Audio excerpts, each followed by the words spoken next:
What was the best time that I had on the road? Man, me and Bink, man, when we first made the first DVD,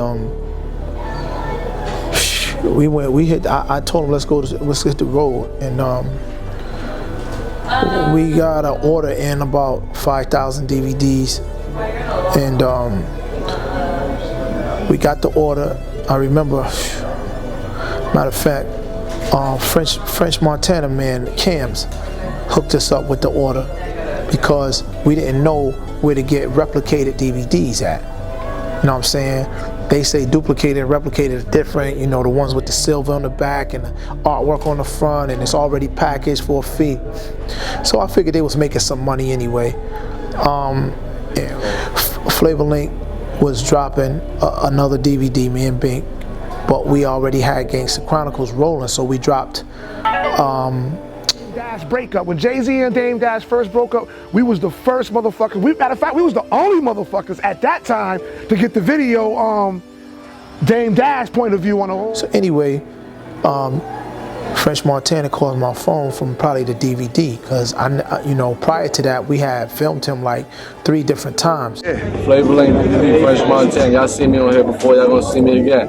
Yeah. Brand new, spanking new, freaking fresh. That's what it is. That's your motherfucking boy. Fish on tour right now. You know what I mean? We was good, you know what I mean? So I don't know, I must have got my number off the DVD, and we linked up with Chazz, which is French Montana's people, and he the one helped us get the DVDs. So he went in there with the money and did what he had to do. Anyway, long story short, I ended up finding a connect myself in East New York. I cut the middleman out like I always do. We hit the road with 5,000 DVDs after that, and we got a call again. We meet Chazz in the Bronx somewhere, and he wants to do a swap. So he had this DVD with Lil Wayne on the front, like breaking out like a Superman with his shirt, opening his shirt like he's Superman or whatever. So I wanted to give him a few. He was like, yo, run me a box, Raw. I was like, all right, man, he'd take a box. I didn't really want to give him a box because I know what kind of work we had. You know what I'm saying? I already knew. It was our first film, but I know what type of work we had. No question. I put that work out, and I know it was moving. Eric was going on for 5,000 DVDs, so we hit the road. So we hit the road. Long story short, we went to Boston. No, we didn't go to Boston yet. We went to where we went. We passed New York. We passed Jersey. We got into Philadelphia. Got some bread out of Philadelphia. Went down Baltimore, made like 800 in Baltimore. Short bread. It wasn't. We didn't start making no money till we got the VA. We got the VA, staying in and out of hotels. But VA so spread out. And we was in Newport News. We went all different places. And I said, Bing, we gotta turn around, man. We gotta redo this. So we turned around, broke the bread down.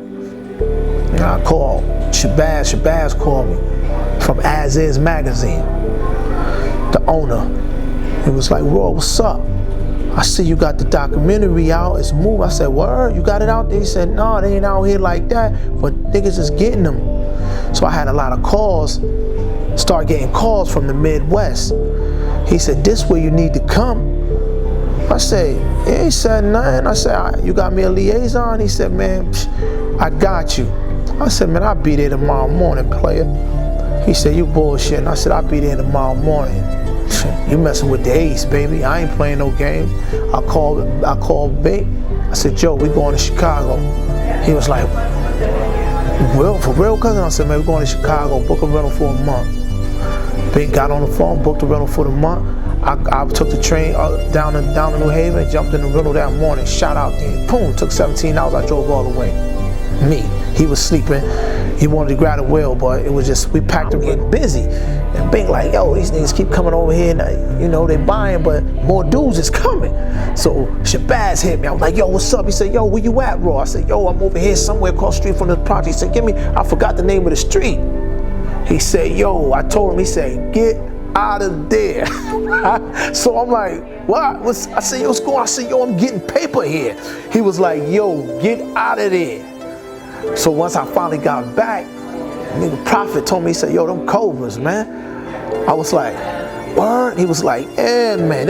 I said, okay, them Mickey Cobras. He was like, yeah. So they gave me a gang book this thick.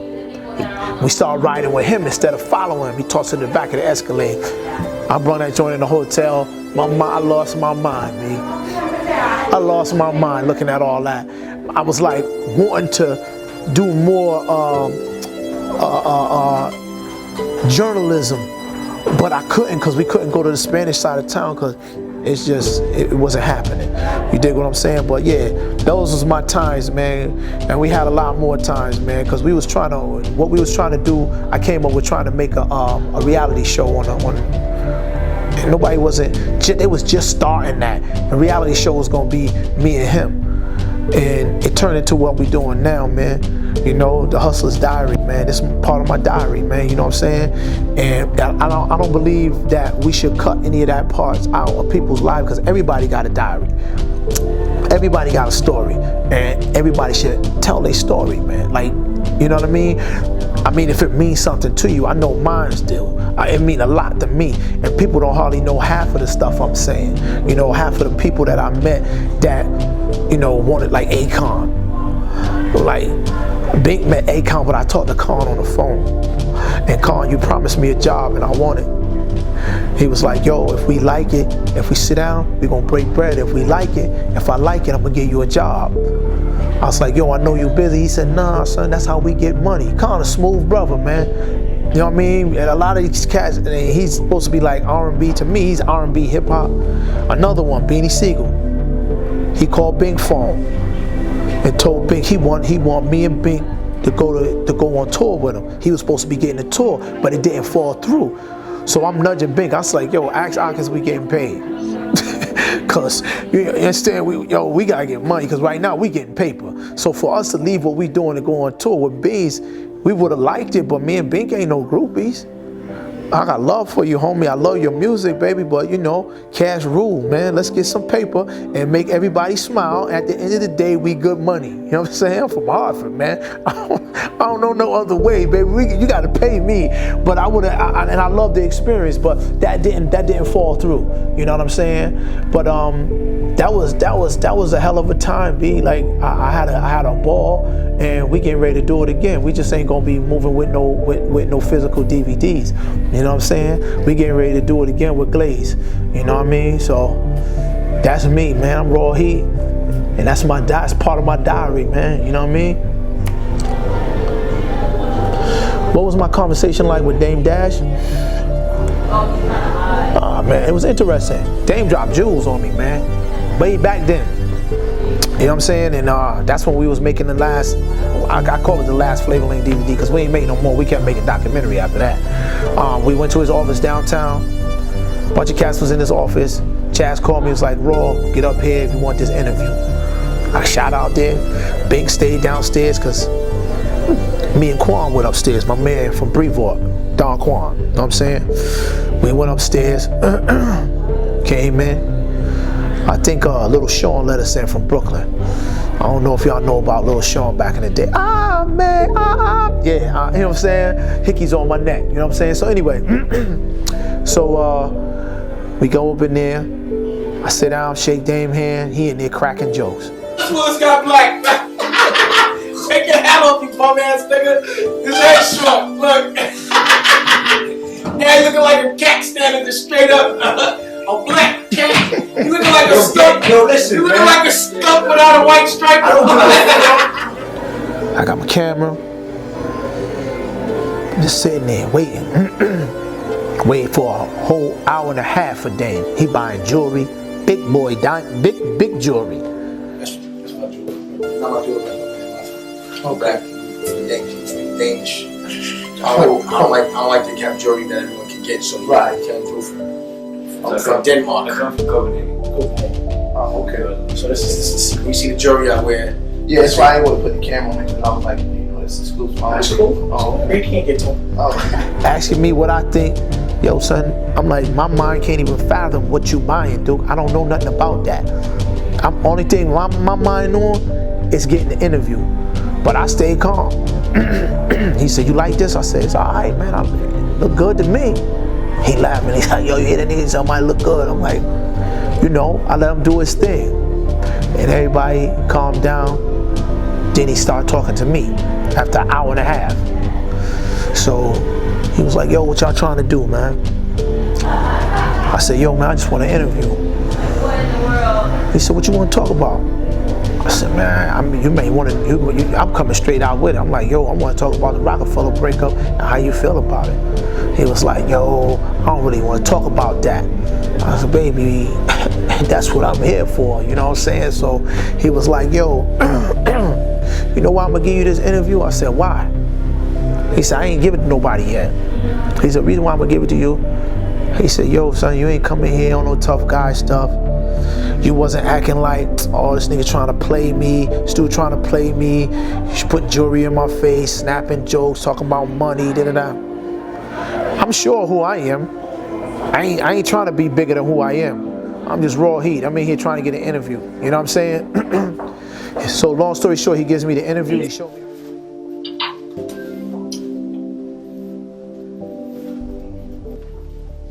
All right, you ready?